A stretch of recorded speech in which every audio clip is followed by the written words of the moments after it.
Okay, good morning, ladies and gentlemen. And this today we have the opportunity to greet a very nice couple and then to share their experiences with us as a very nice and beautiful couple. So we've been dealing with for a long time, and then we are going to talk about effective communication in a couple's life today. So I'm gonna let the couple to introduce themselves. Hello, guys. How you doing? We're very good. Thank you for interviewing us today. I'm happy to having you in my show.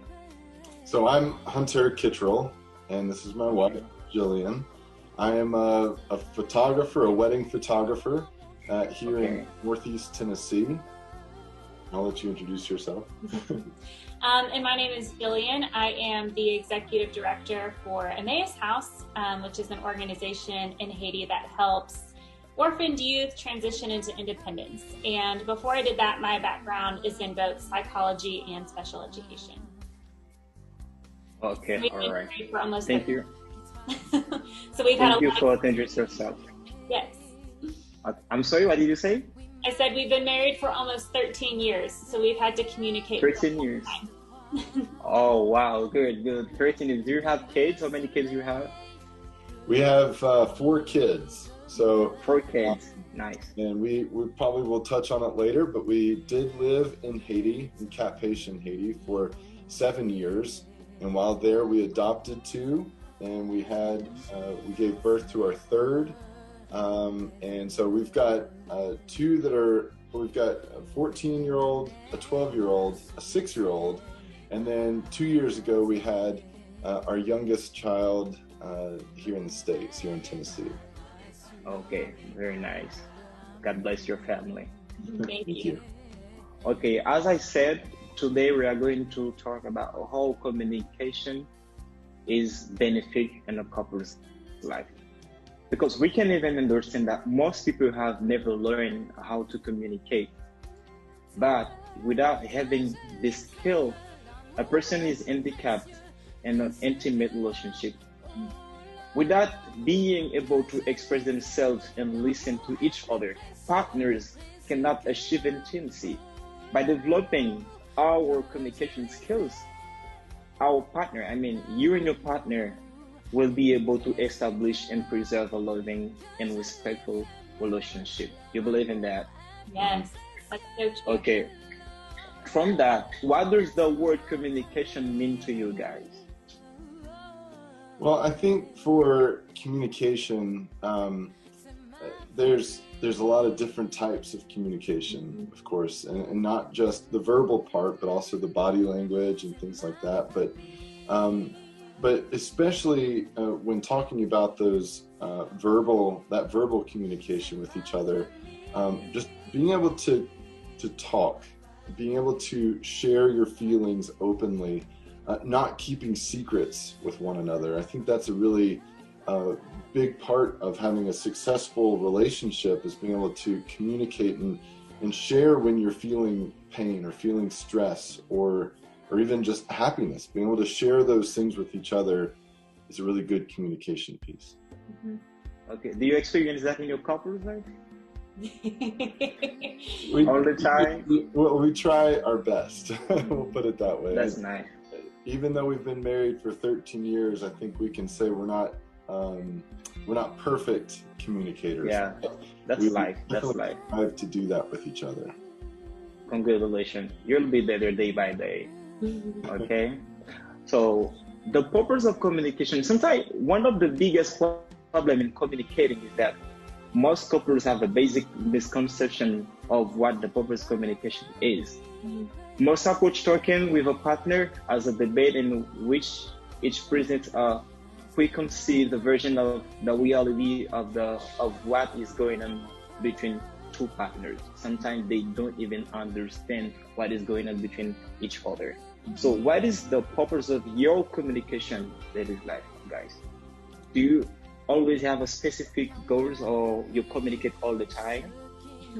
Well, both of us work from home, so we're together every day, and we parent 4 kids together, so we always have to communicate. If we don't communicate, our life is chaos. Yes. It's really messy. And I think a lot of problems, even we had this in our early marriage, we didn't realize that the way I communicate is different than the way Hunter communicates. And so I was expecting him to want to communicate the same way as me, and he wanted me to communicate the same way as him, and that we ended up fighting a lot for that. And we had to learn our different ways of communication, and that it was okay to be different, but we still had to meet each other's needs. And so that took a long time to learn about that from each other, and then be willing for him to communicate the way I needed and for me to communicate the way he needed, even though it felt uncomfortable for us. Okay, I'm happy to hear that. It means you mean that anytime you have something to discuss, so you can approach your partner, or Julian can, Hunter can approach you anytime. So you're very open and talking, right? Yes, yeah. And I'm somebody that if we have a problem, I want to communicate it very fast. I don't like to sit on a problem. I want to solve it right then. I want to talk about our feelings and move on. And I always wanted that from Hunter. But Hunter is someone who wants to take time to himself, to think about the problem himself, give him space to understand his feelings, and then he wants to talk about it later. And so finding that balance of our own styles of communication is very important. Yeah, but fortunately you understand your partner, you know when he's available to talk, and then Hunter understand you too. This is a very nice, this is a very important point on you guys. Congratulations again. So as you said, sometimes you should collaborate, you should be collaborative in communicating. I mean, everyone knows that communication is simply a matter of talking and listening. However, most of us mistakenly believe that the matter of communication is simple. We fail to realize that whether the involving innate abilities, communication involves specific skills. They can be learned and developed in ourselves in order to talk with and listen to our beloved one. But by that, I'm gonna teach you 6 points in a collaborative communication. The first point is approaching a conversation with your partner. As you said, for example, you can be mad for something, and then you approach the conversation with Hunter. Okay. The second point is talking to your partner, speak so that your partner can understand you. They can see something is going bad, something is not good. And then when you're happy too, not for only bad things, when you're happy too, you always have to express them, talking to your partner. Third point, listening to your partner. This is a very most important part. Most people sometimes they speak and then don't let the time for the partner to, they don't listen. Listening is a very, very, very important part in a very collaborative communication. The fourth point, determining reality with your partner. What you want to talk about. What is the problem you have? What is the difficulty you're facing? Be clear so that your partner can understand you. And then after listening to your partner, you can repeat the statement of your partner just said. Repeat the statement. Why you repeat the statement? Because you want to check your understanding. To make sure that you understand, you have to repeat. Did you say, for example, did you just say, I have to go picking up the kids before you? This is an example. So you just repeat the word that your partner just said.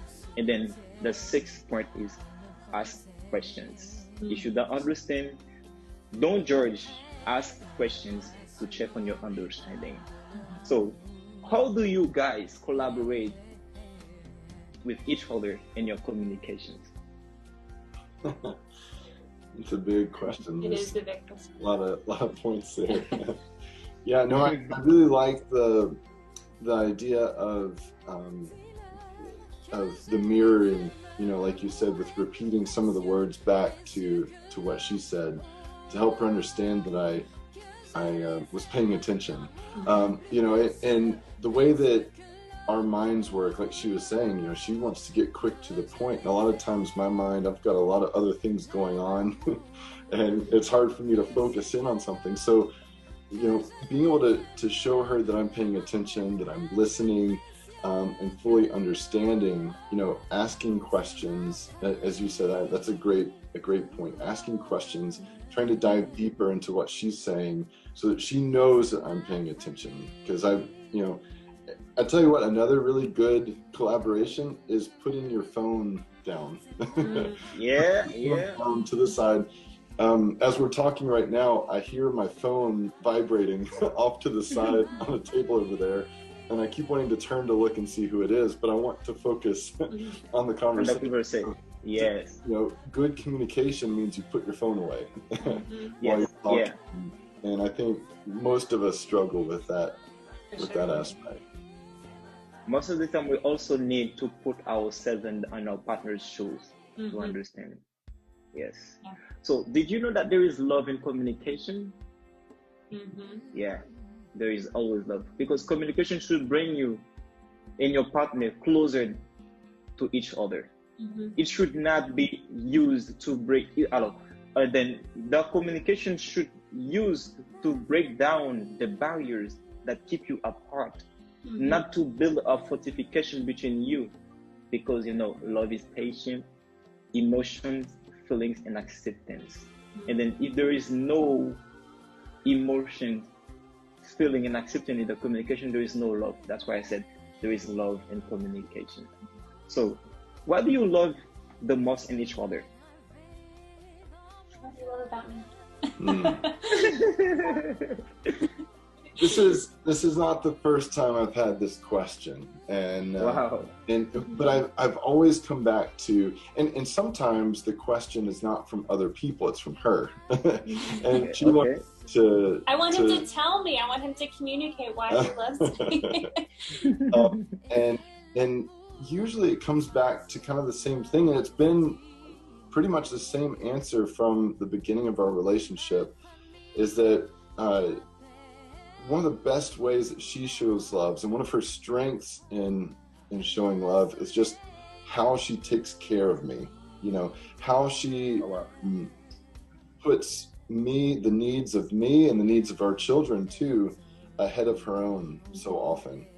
And so that's one of the things that I really love about her is I remember for you know, times that I was sick, in the past, times when I've been sick, or times where you know, I'm feeling very stressed about something, she's always there to step up and really help, to take care of me, to take care of the kids, and really just put our needs first. And so that's always been an amazing part of her love for us. Yeah. You hear that for the first time, Julian? No, he says it often. He's good about telling me, so, which is good, because that's one way that I feel love a lot, is by him affirming me and him communicating with me and telling me I need that a lot. And so he does a good job with it. But for him, I think one of the things that I love the most about him is just the fun he brings to my life. He's definitely more adventurous than me, and he always likes to make the day fun. He wakes up happier than I do. He wakes up with a smile and I wake up grouchy, and he just brings a lot of fun and a lot of life to our family. And sometimes I tend to take things too seriously, and he is always there to make me not as stressed. He helps me to be not such a stressful person. So we balance together. We're good. We're opposites in a lot of ways, but we balance each other. That is nice. Nice, very nice to hear. But sometimes you might have some difficult conversation. Yeah. Have you ever faced that? All the time. All the time. Yeah. Every couple has facing this situation. They can have very difficult conversation, but there is 3 parts in a difficult conversation that you have to understand. The first part is like a triangle. The first part is the high emotions. You can feel very high emotion by the time you want to communicate with your partner. And at the same time, the second part is different opinions. You think different. You're always thinking different because you're two different people. But you are different, but you're inseparable. This is the most beautiful thing in love. We are different. We're from different families. We're from sometimes different cultures, different school. We have different ideas, but we're inseparable. We have to live forever. Okay, and then the third part in a very difficult conversation is the thing that you want to discuss with your partner. It has high importance for you, but it doesn't have high importance for your partner. Most of the time, we can face all of this situation. So, have you ever had some difficult conversation? You just say yes. How did you take advantage of them? Well, I think when we did it right. We don't always do it right. We don't always do it right. You're right. Okay. And but you know, one thing that my grandparents wrote us on a card back when we got married for our wedding day, they wrote us a card, and one of the things my grandfather said was, you know, and I think it's taken straight from you know, biblical ideas, is just never go to bed angry at your partner. Yes. And yes. And so that was one of the things that we've always tried to implement in our marriage. I think I've only slept on the couch once or twice in 13 years. But we've always tried to resolve our issues before we go to bed. Yeah, good. This is a good point. And we've been pretty successful at that, I think. This called the law of 10 p.m. The law of 10 p.m. Yeah, the law of 10 p.m. is that never go on bed, because most of the time people go to bed 10 p.m. 2 hours before midnight. Most of people go to bed 2 hours before midnight. That's why they said don't go. The law 10 p.m. said never go on bed or never go to bed without resolving a problem with your partner. Yeah, it's a good one. Yeah. And then, yeah. So I'm glad. So you all the time you will always have very difficult conversation. Always. Because, for example, the education of your kids can be a very difficult conversation. The way you handle your money can be a very difficult conversation. For friends and family, they can be very difficult conversation. But all the time, I'm glad you know that never go to bed before resolving your problem with your partner. This is nice. Do you have any advice for couples that will watch this video? Anything you will advise them about how to communicate in a relationship? Yeah, I think two things I would say is, you know, communication is never something you're going to achieve. Like, you're gonna, as long as you are married to somebody, you have to keep working every day to have good communication. It's not like you wake up one day and say, check, we accomplished that. We're perfect communicators now. Like, and that's in every relationship, whether your relationship with your boss or your spouse or your parents or your kids, like, you always have to work to have good communication. And so just to be gracious with each other when you make mistakes, to be patient, and don't go to bed angry, get up the next morning and try again. Yes. And so just to keep that in mind. And then for those couples who have children, I would say to just be mindful that your kids are watching. And so we have kids who are teenagers and we have kids who are younger, and all of them pick up when Hunter and I aren't communicating well, when we start to fight with each other or we're not being patient, and we can see them communicate the same way with each other. And so we have to set the example in our house. The way we communicate is how our kids are going to communicate. And so we need to set the example of what it looks like. Exactly. Okay. Okay, guys, thank you so much for coming, for accepting being here with me in my show. So I really appreciate that. So you share a lot. People gonna learn from you. This is a very nice couple. I love seeing you together. I love your couple. You're making a very great couple, a very nice couple. You have beautiful kids. So may God keep blessing your family. May God keep opening doors day by day for you, so that you can be, and you when you older, you can be happy to see how many years God has given you together. Maybe you can celebrate 50 years of marriage. I'll be glad to see that. Yeah. Do you have anything else to say?